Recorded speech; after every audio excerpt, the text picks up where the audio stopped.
Благодари Аллаха при любых обстоятельствах. Когда все хорошо, не забывай, от кого это. Когда тяжело, не забывай, для чего это. Ты не всегда понимаешь смысл происходящего, но Аллах знает. Ты видишь лишь один момент, а Он видит всю твою жизнь.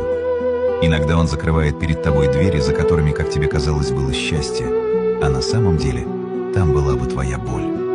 Иногда Он дает испытания, которые ты не хочешь принимать, но именно через них очищается твое сердце. Скажи «Альхамдулилля», когда тебе трудно. Возможно, именно эта трудность спасает тебя от того, чего ты не видишь. И скажи «Альхамдулилля», когда у тебя все хорошо, потому что есть те, кто мечтает жить твоей жизнью. Не забывай Аллаха, когда у тебя все есть, чтобы однажды Он не напомнил тебе о себе через потерю.